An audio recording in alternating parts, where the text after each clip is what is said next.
Olá, queridos e amados irmãos, paz seja convosco.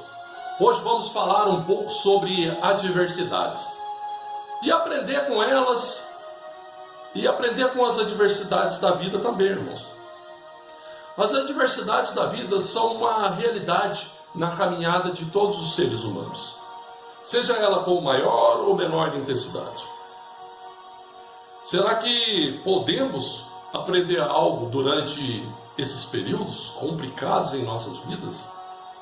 Irmãos, o apóstolo Pedro viveu em um tempo de profunda adversidade e nos deixou registrado algumas informações preciosas que nos capacitam a enfrentar essas fases complicadas na nossa vida.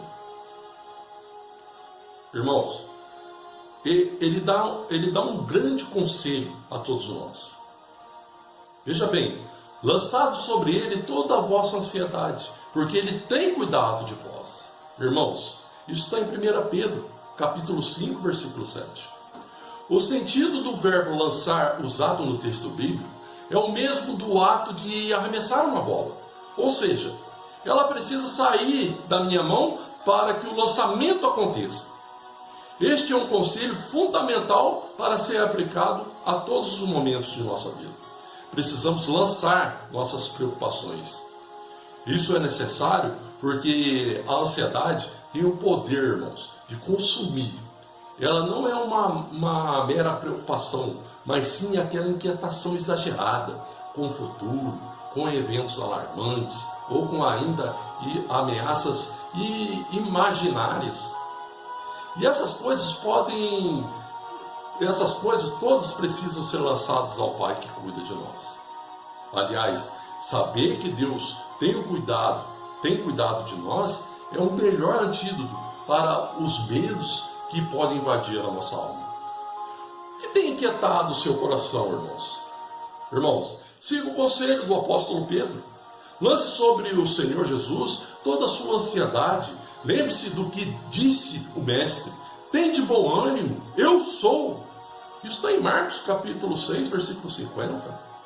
Em meio às adversidades da vida, temos a presença do Mestre, pois ele tem cuidado de nós. Como é maravilhoso, irmãos, saber que Deus se preocupa e se importa conosco e deseja que tudo seja lançado sobre ele. Segundo, temos um grande aviso. Sede sóbrios e vigilantes.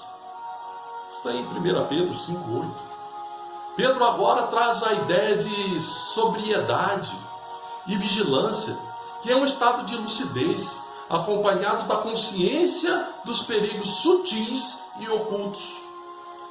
Estas são virtudes muito importantes para o cristão, pois o mesmo está em uma luta espiritual onde o adversário pretende intimidar e, se possível, destruir.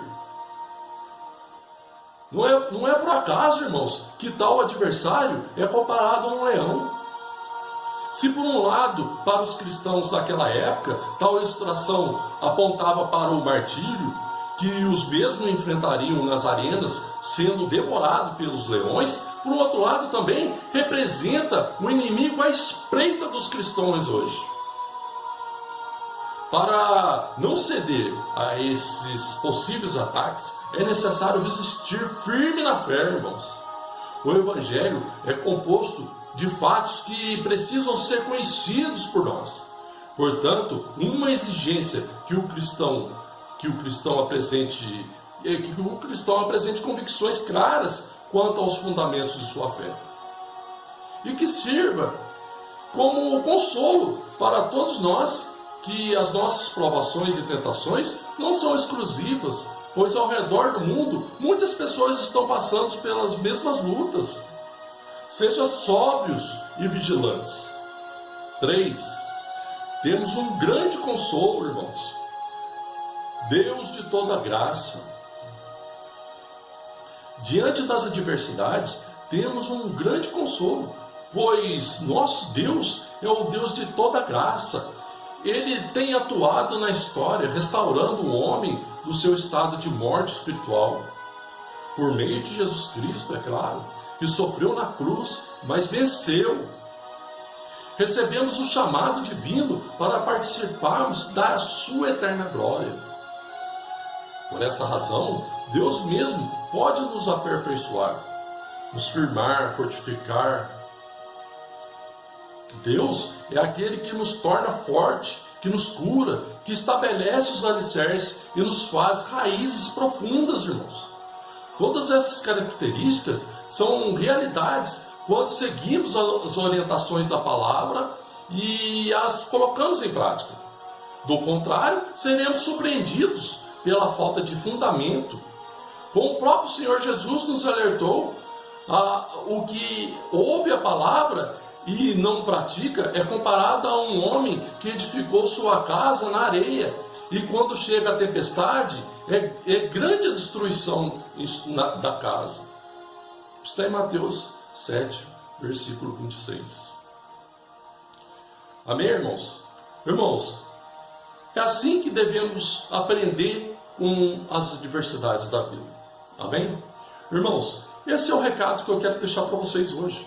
Espero que vocês reflitam nessa mensagem e que vocês curtam aí os nossos vídeos. Amém, irmãos?